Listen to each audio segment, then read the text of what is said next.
I bought these postcards a few weeks ago while visiting Valencia. They are all beautiful photos, but this one is something else. Bullfighting from the perspective of the bull. I had never seen anything like that. I do not support or endorse bullfighting. Actually, I think it's very horrible, but the photo is still incredible. This is another one that caught my attention, is the shadow of one of the many bull silhouettes you can find all across the country. I've taken photos of these figures before, but I never thought about taking a photo of their shadow, and it's such a great idea. It actually fits very well with the idea behind my photography, because I want to imply things, to hint at things, instead of being explicit with my images. And this is all about it, because it makes you think, it makes you wonder. Once I saw this photograph, I knew I wanted to play with this idea. I just needed one bull, of course. That's why I am today by my local bull.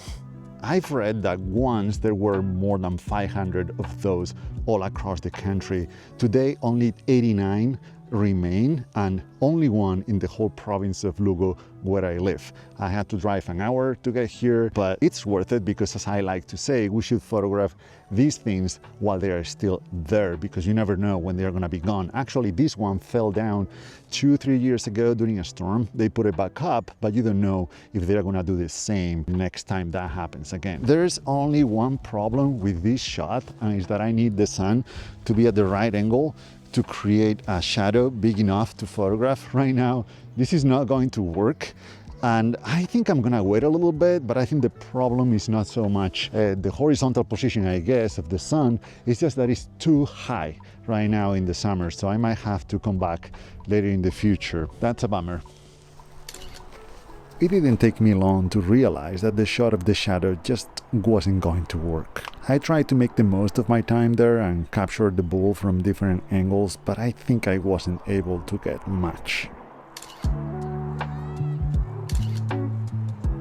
Oh, this was totally the wrong time of the year to come here.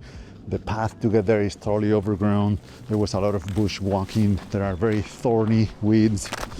I hope I don't have ticks, but I might. And sadly, the image didn't work as well as I had envisioned it in my mind. I even tried with the drone, because that was the plan B in case I couldn't reach the bull.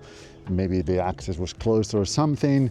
And I also wanted to try from above picture of the shadow, but again, the shadow is just too small at this time of the year. Still, this whole experience speaks of the importance of getting inspiration from the work of others and trying to imitate and replicate their work.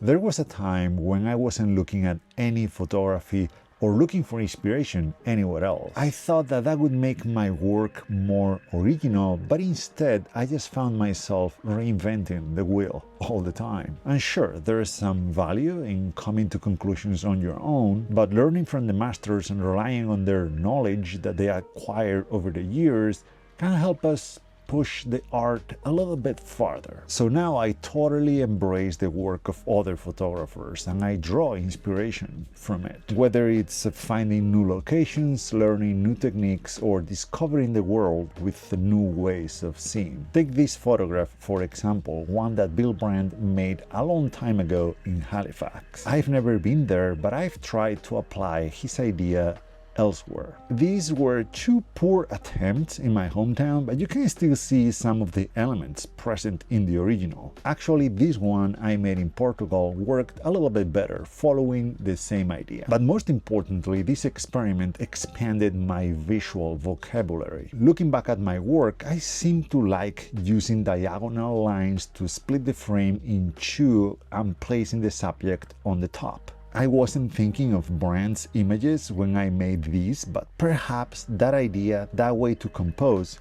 was already part of my toolbox. By the way, if you want to know how I collect and organize all these pieces of inspiration, you can watch this video here. Also, I recently posted a video on Patreon sharing some incredibly inspiring work, new work to me, that some of the Patreons recommended to me. And there's even more being shared in the comments. Consider joining us there to support my work. Thank you. Anyway, look at this photo I made recently. Someone pointed out that it reminded them of Michael Kenna's work in Karnak, France. Here you can see the image I made a few weeks ago, and here it's Kenna's work from that place. Now, I didn't have his images in mind when I took that photograph. In fact, that photo was the last one of a series I worked on there. But that comment was very interesting because I did visit Karnak a few years ago and I did try to imitate, to recreate Kenna's compositions there. The images didn't work out at the time because of the conditions. It was very sunny and those rocks had a lot of reflections on them. But perhaps once again, even if only unconsciously, I added that composition, that tool to my vocabulary. I believe we can learn a lot when we put ourselves in the shoes of another photographer, trying to see what they saw and trying to understand why they made the choices they did. And again, it's not about copying, it's not about recreating the exact same thing they did. It's about going through their thought process, learning from it and adding your own stamp, your own mark, your own twist. That's why I have no problem visiting popular spots like Yosemite. We all know the classic view of the valley from the viewpoint because millions of photographers have captured those landscapes, so much so that it's easily recognizable in this image of mine from a few months ago where it's slightly out of focus because I used shallow depth of field. I believe that that is a way of embracing the popularity of the place by hinting what's there, and then all of a sudden we know, we recognize the place and we put everything together, but we do it in a very subtle way. I don't know, we can always do something different, even if it's just slightly different. This is a recreation of one of my favorite Bill Brandt's photos, one I had as a wallpaper on my laptop for many years. It was incredible to be there on top of that hill where Bill Brandt stood many decades before me, seeing what he saw and trying to visualize what he visualized back then. Anyway, my goal with this video was to invite you to draw inspiration from the work of others, to visit the locations they visited before you, to apply their ideas in your own hometown, because playing with the work of others can make your own work more creative. It can bring new ideas, new ways to think, to see, and you are going to learn a lot from it. Anyway, that's all I had for today. I hope the video was useful. Thank you so much for watching and see you in the next one.